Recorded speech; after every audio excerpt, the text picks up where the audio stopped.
Hi, everyone. Welcome back to another week of the Wealth Cafe, and we are in for such an incredible coffee conversation. I am joined today by Linda Ho, and she leads Nearmap's people and culture team, designing data-informed, human-centered strategies that drive business growth and organizational agility. She's an MBA with 20 plus years as an HR executive in prominent technology companies such as Autodesk and Seismic, and she is recognized for leading transformational change, scaling high-performance cultures, and building future-ready organizations across high-growth and complex environments. She is passionate about applying AI-powered solutions to enhance performance efficiency, and she is known for building sustainable talent ecosystems where people thrive, cultures evolve, and performance endures. Linda, thank you so much for being here today. I am so excited. We have such a great conversation in stored, especially we are going to have to dive into this AI thing. But first, thank you for being here. I am thrilled to be here. Really, I was looking forward to this all week, all month. It's always fun to chit chat and share kind of what I know, and of course, learn throughout the process. I love that. I think you have such an incredible career and journey that you have been on. Can we just start? I love reading people's bios, but I also love hearing in your own words.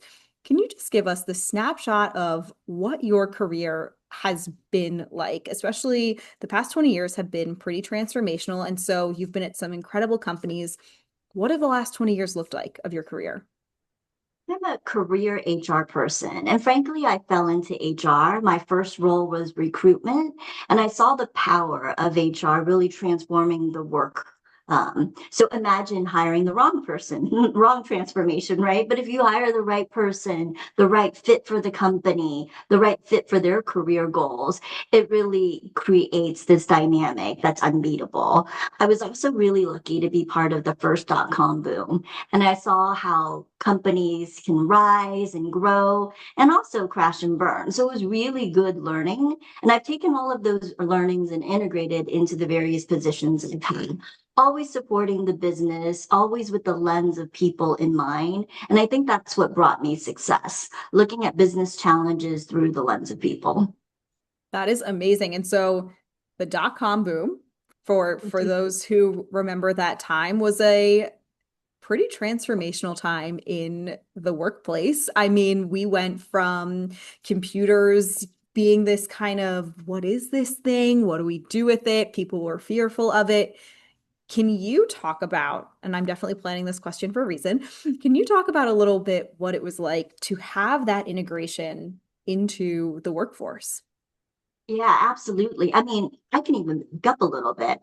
I remember working without the internet. Mm. So imagine that, right? We were on telex machines, faxing things to one another, and boom, the internet changed everything and was really the driving force behind the first dot-com boom. When we realized we can work differently, we can service our customers differently. The company that I was a part of in the dot-com boom was really about laying the foundation, fiber optics in particular, to ensure that we are connected and we have internet everywhere. We were a little bit before our time, but I think the thought of having people connected, being more efficient, more productive, having access to data in our fingertips really transformed all work, even work that was perhaps not directly connected to the internet. And as we think about transformations, of course, everyone's talking about AI. So that's probably where you're going next, right? If we think about transformation now in 2025, everyone should be, if they're not already, talking about how AI is going to transform their work, their workplace, the expectations of customers, the expectations of employees. It's all going to shift as it did for the internet. And I'm really excited about what's coming next. It's interesting too. There's a statistic, and I don't know the number off the top of my head, so I apologize, but women are actually late adopters of AI. And so I love that you are here, especially as a woman, and an advocate for AI. And so, what are things that we can do, especially as women in the workplace, to not only accept AI, but embrace it to allow it to catapult into whatever this next phase looks like? Yeah. What a great question. Well, I can only speak for myself. Mhm. I think, the women that I know, the person that I am, women are often held to a higher standard, if you will, right? We strive to be perfectionist, everything to everybody. And I think that that could be a blocker for trying new things and new technologies. And I wonder if that's why women are late adopters to AI. But I read another statistic that was interesting. It was baby boomers. You would think that they are late adopters, but they're not. And the reason is they've seen so much transformation in the workplace. They, just like me, saw the workplace without the internet. They experienced the workplace without a lot of things that we take for granted now. So there's probably an analogy buried in there somewhere. But if we can, have the AI transformation be linked to something that we were not familiar with, but we became familiar with, and then we understood how powerful that change was, I think we can all get over that hump, that kind of scary, tingling hump about, oh, what does this mean, and what does it do for me, and how does it disrupt my work? You make such a good point. As soon as you said, as women we're perfectionists, I was like, that's it. At least for me, I agree. I always feel like I have that hesitancy before I put something into Chat GPT, even if it's an idea that I have fully formed or a newsletter that I want it to just clean up like the typos or the spelling, I stop and I'm like, no, no, no, I should know how to do this myself. And I should have, I should be able to do it and I don't need technology. And you're right. We think we have to be perfect and don't want to rely on that tool. And yeah, that you really hit the nail on the head with that one, at least for me. Yeah. When I talk about AI transformation at work and even with friends, the first thing we talked about is mindset shift. Mm. How do we lean into a growth mindset? How do we fail fast forward? Because frankly, the first couple of times we use anything, whether it's AI, riding a bike, you're going to fall. Yeah. And it might hurt a little bit, but how do we get back up, learn from our mistakes, and keep trying? And it's that growth mindset that I think underscores transformation. Otherwise, it's just a new piece of software that we're learning, and we're not truly adapting how we work, and the transformational efforts will be limited. How do we balance the line? And I'm asking for myself personally because this has come up in especially a lot of circles that I've been in. How do we balance the line between over relying on AI versus embracing AI? Yeah. I like the analogy of the intern test, Mm. right? So I like to give AI anything I would give an intern, but I always trust it, but I always also verify. So there's hallucinations. Everyone's always, everybody knows about it, built into AI. But if you verify the data that AI spits out at you, then you have another set of eyes checking to make sure that the solutions line up with your expectations. There's probably fancier ways to describe what I said, but for me, the intern test is the easiest and simplest way for me to remember how to use AI. I also think that's a good analogy because it's giving you also the ratio of what tasks are you giving it, right? Like you wouldn't expect to put into AI, some task that you would expect an executive level to be doing. It's doing more of like the basic or checking things. It's that, you know, it's at a certain level and that I think also removes it's not going to fully replace humans. It's, a piece of the puzzle in my mind. Absolutely. I think of it as a pretty good brainstorm partner. Mhm. Someone that I can feed information to and someone that can give me, good solutions based on the context that I've set. But if I haven't set context, it's going to give me really general information. So I think it depends on how much context setting, how much information you're feeding in. Mhm. That makes the model more accurate. Interesting. Yeah, you make a really great point there. I'd love to pivot a little bit because I would be remiss if I didn't tap into the incredible experience of you being 20 years in HR as an incredible leader. And I'm sure there are burning questions too that our audience wants to hear, especially as women in the workplace. It's a hard balance, right? I talk so much about the wage gap and how do we balance things and the wealth gap and everything in there. I'd love to dive into that topic with you and how we can balance especially as unfortunately in the pandemic, we saw a lot of women unfortunately leaving the workplace. In your HR experience and leading incredible teams, what are things that women can do to help them in their careers? For those that want to, we honor here every whoever whatever choice and path anyone wants to take, but for those who want to stay in their careers and stay in the workplace, what are some things especially that women can do to help navigate that side of things? Wow, this is a biggie. So that's a lot to unpack. And well, a couple of things. So, given my role, and I've mostly been an HR business partner, which means I'm usually sitting with leaders, and I'm one of just a handful of women in those settings. And I'm pretty conscious of it. So I think the first thing is representation matters, right? So if you're in a senior role and you're one of the few women in whatever environment, a team meeting, etc., know that other women are looking out for you, and you should extend a hand to mentor them, help them.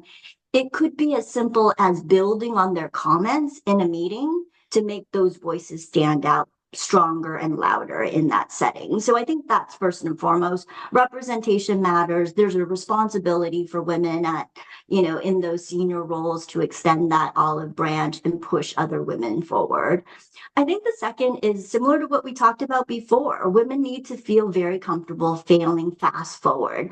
I see so many women, myself included, perhaps it's the perfectionist Yeah. in us, but we're beating ourselves up because we didn't say something in a meeting or we said something wrong. I'm sorry, but I don't see our male counterparts doing that, right? And maybe they do, they're just super good at hiding it. I think we need to learn to fail fast forward and just move on, learn from our mistakes, know that we're human, we're constantly growing and learning, and that this is only going to make us stronger, but not get stuck on over analyzing, each step and our mistake. So that's definitely the second one. And the third one is sort of connected to the first, but it's to really network. And don't just network with the women who are seen in your workplace or your industry, but network with the allies that are men who can open up channels, doors, give you different perspectives. I think so many people overlook networking because they feel like, oh, it's self-serving, it's political. It's not done in the right way. I always tell myself I'm networking because I want to learn best practices. I want to bring new ways of thinking, diverse thoughts and perspectives. And that only makes myself stronger, excuse me, and the business stronger. It's funny, I come from the very male-dominated world of finance and, previously working at one of the largest banks in the US. And I had a manager there that was like, why do I see you guys talking to each other? And I look back on that time and I'm like, some of the best conversations I had and the best things that I learned were from other advisors in the office and being able to network with other people. Yes, obviously, to build a business, you had to network with other people. But to your point of, in order to be my best self, I had to learn, okay, what is this person doing about X, Y, and Z? And what is that person doing about A, B, C? And we forget that, yes, it's a great way to move up the chain, but it's also a great way to learn. And you never know. I always love to hear the stories about, like, well, I actually got this job because so and so at my job, or was at my company 5 years ago, and then it led to this role and that. And like, we forget and we think, and this is, just human nature. We're so short-sighted. We forget that maybe this connection will come and benefit us 20 years down the road. Yeah, I totally agree with what you just said. Let's put it out in the universe. You never know who will respond. And the best part of getting different perspectives and networking is it really rounds out your thinking. And I get that it can be uncomfortable because frankly humans are tribal in nature. And Mm. it's much easier to get along with people who agree with you, who share a similar perspective. But to your point, you're certainly not learning and growing if you're restricting kind of your networking and your cohort to just the folks who are in the same role and think just like you. Yeah, you make a great point, right? Like it allows you to meet people who have different opinions, and especially in the world of social media where we are then fed. I just had this conversation, you're fed over and over again by the algorithm the same things that you think.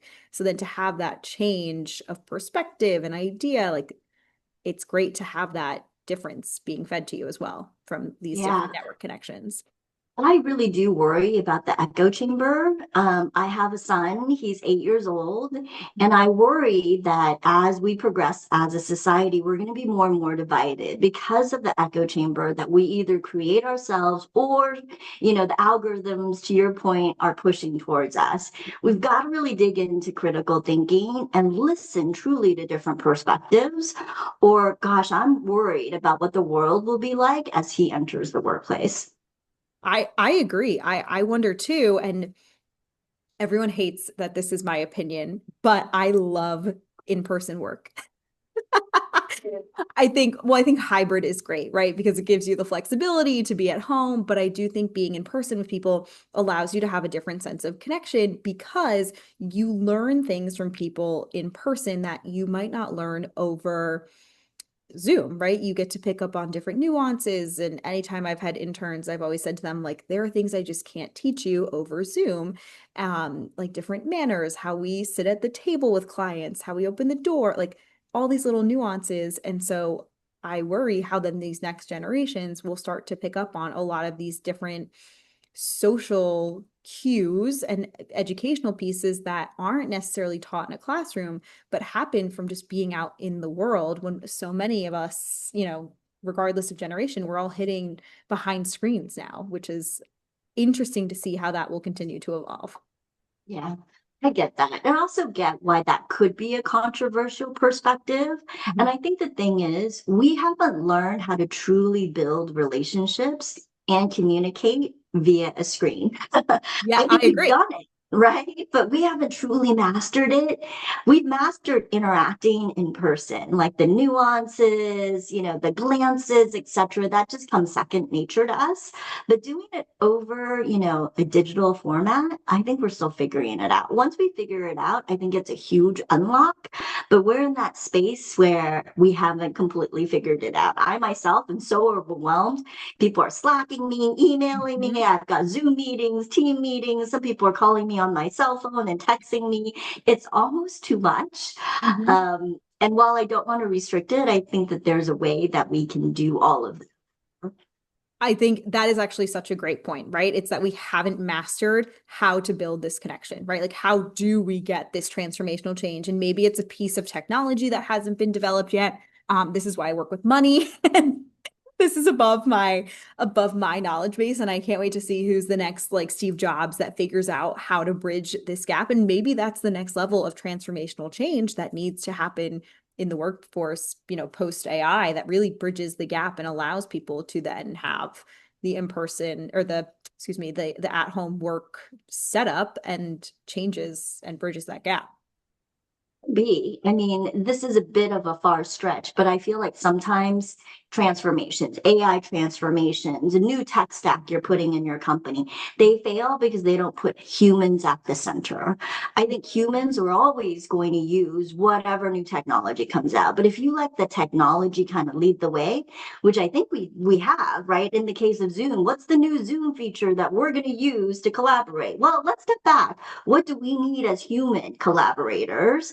And then we look at the technology to fill in the answer. So sometimes I feel like we're not starting from a human centered point of view, and that could fail us as we look like long term around transformation.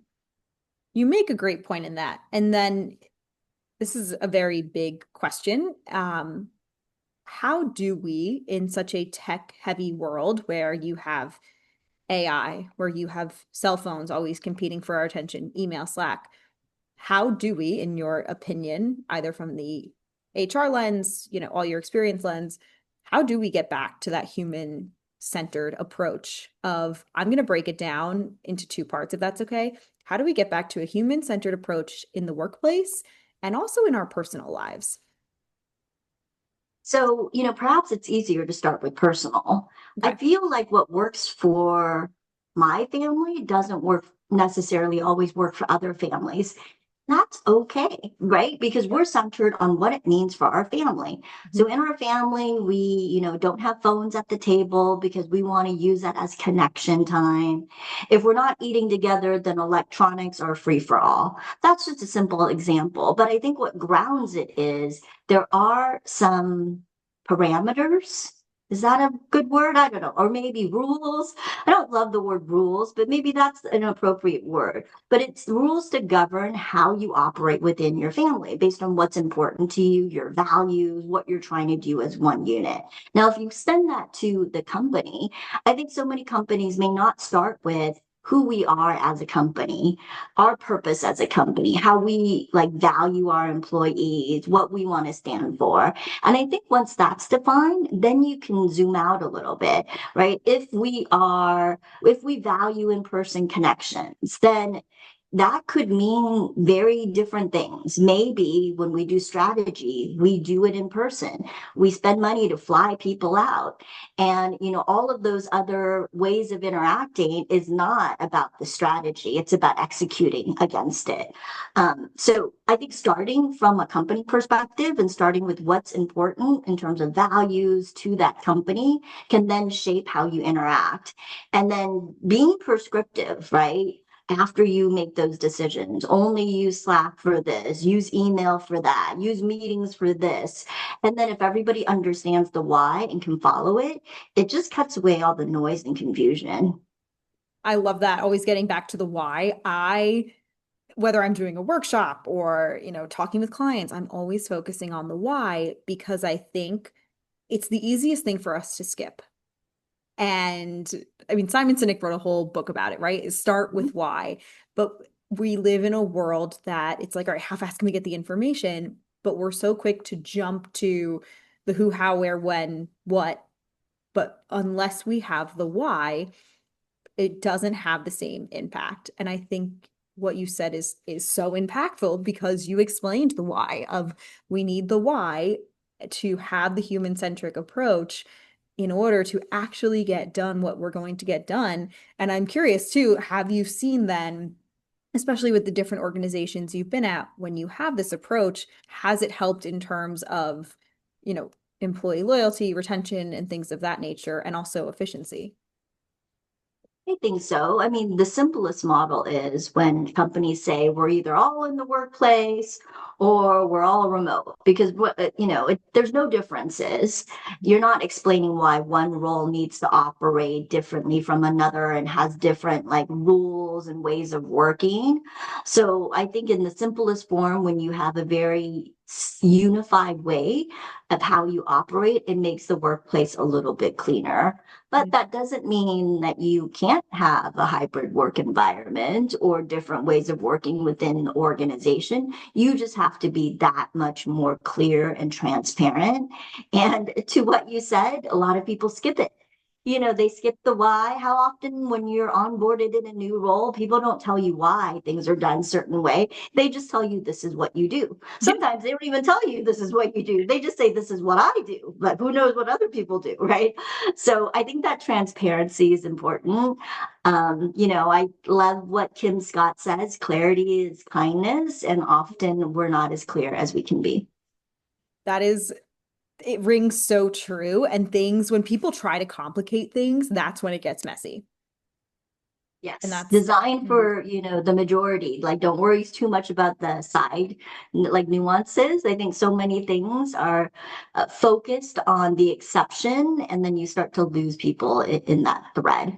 yeah, that is so true. That is so true. Um, and then speaking of exceptions, we have a lot of things that have changed in the workplace, especially that has accelerated exponentially over the last couple of years. Are there any things that you see predict happening in the workplace in the next couple of years? I know that's a very broad question, but I always love to hear people's predictions of what is going to be happening in the workplace. I am really worried about women in the workplace, and I've been worried for a while. I'm in the sandwich generation. My parents are, in their late 80s, 90s. I have a young child, and it's not easy raising children, especially in the US, given our lack of childcare options. Yeah. It's not easy taking care of older parents, given all the issues we have with our healthcare system.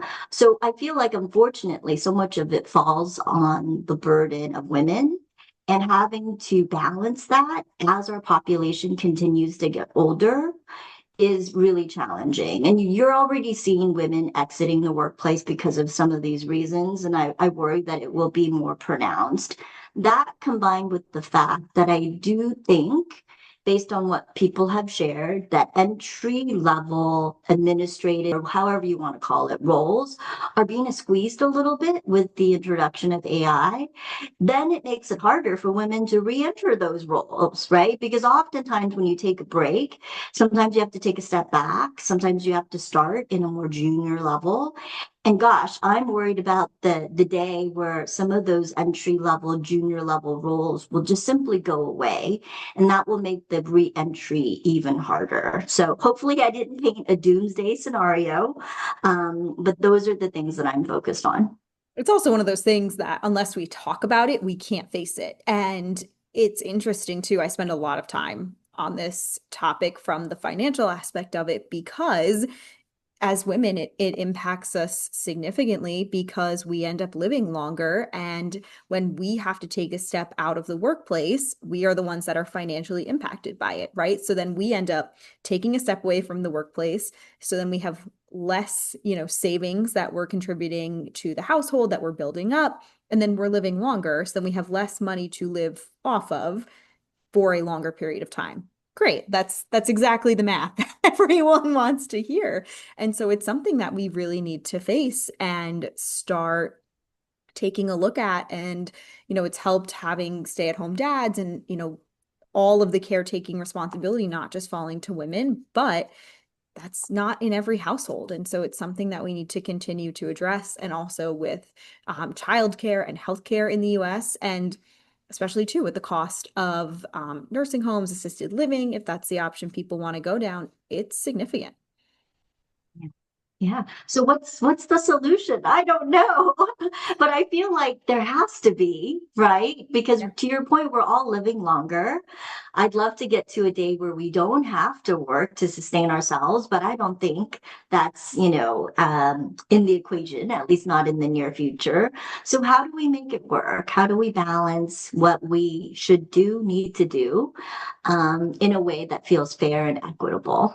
Yeah, so a couple things too that come to mind. And once again, it all depends on your specific household and situation. So, for example, in some, it's fixing the childcare system so that for women who do want to stay in the workplace, that they have that option and they can do so. And it's hard because so many women, they then end up taking that step back because they're like, well, childcare is just too expensive. We can't afford it. We need to end up, and then if they do come back into the workforce, which doesn't always happen, but if they do, their job may not be there. And also, they may be taking that step back, like you mentioned. And so, having more options or having companies offer benefits that cover childcare is really helpful and fixing the amount of options that are available.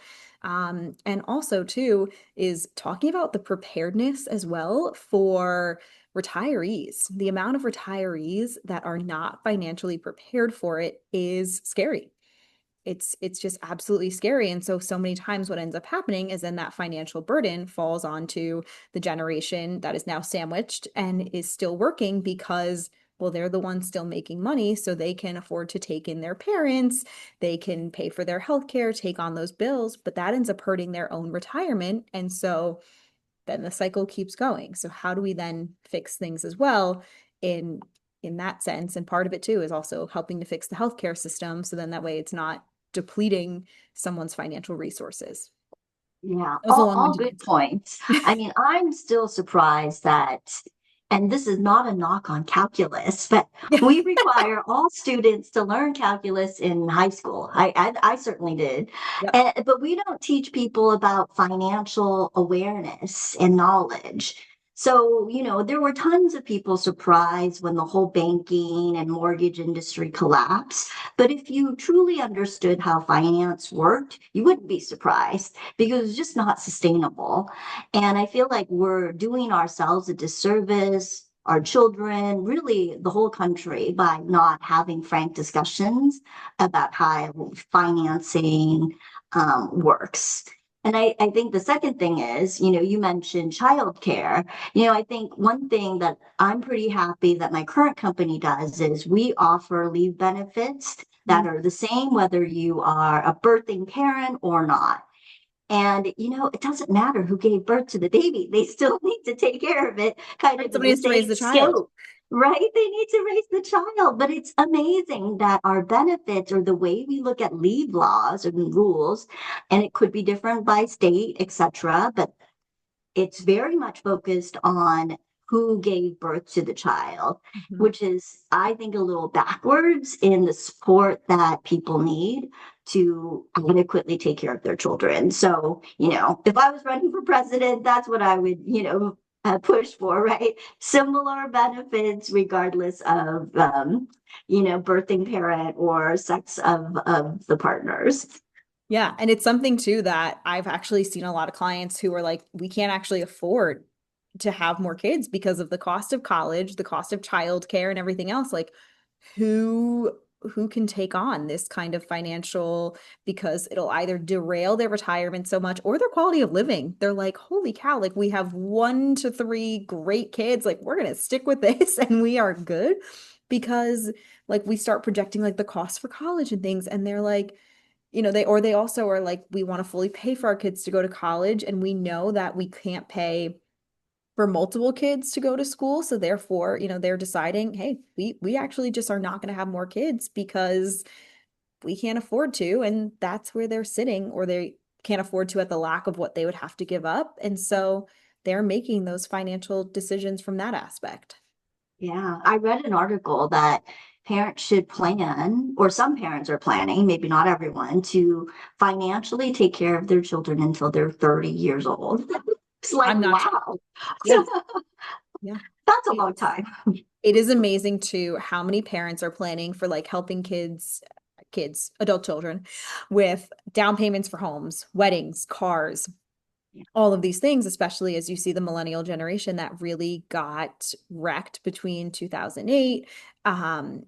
Things with graduation, you had, I mean, this isn't technically millennials, but it's some of the Gen Zers who got hit during the pandemic and graduating in the pandemic, and all these different um, world events that derailed them. And so they're having to lean on their parents. And I get nervous in some situations. And I'm like, so what's going to happen if that is their retirement money?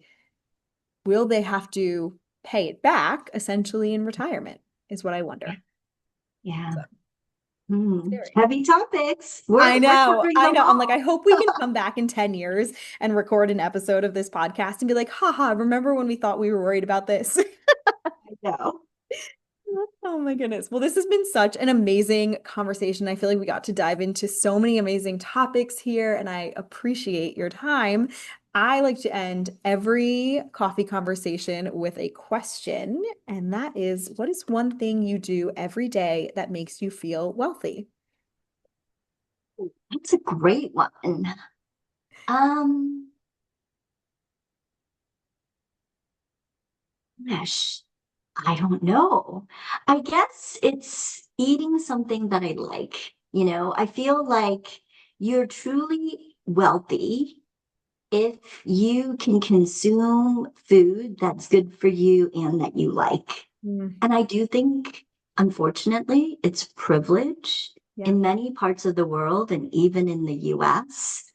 And I do count my blessings when I'm able to splurge and buy that organic fruit or, throw away something because it's not good anymore. I think that's a privilege. And I do thank, the stars. I'm very thankful that I have the luxury to do that because food that you like, good food, feeds your body and your soul. And I think that's so important to kind of set you on the right path. That was beautiful. What did you eat today? That was Let's see. So I'm a little spoiled because my husband makes me breakfast every morning. I love it. He gets up early in the morning and he goes to work, way before I'm awake. So he always leaves me breakfast. And today he left me like a croissant sandwich, which was a little indulgent, but I loved it. I was having a long day and that kind of gave me a good energy boost to get through it. I love it. I'm coming to your house for breakfast tomorrow. I'm on my way. That's awesome. Well, Anytime. thank you so much for being Yeah. here. If anybody has any questions for you and wants to connect, what is the best place for them to reach out to you? LinkedIn is best. So Linda Ho, I'm the CHRO of Nearmap. Find me on LinkedIn. Perfect. And we will link that down in the show notes and the comments here. Thank you so much for coming on today. This was such an amazing and valuable conversation. And thank you everyone for tuning in. We will be back next week with another fabulous episode of the Wealth Cafe. Bye, everyone.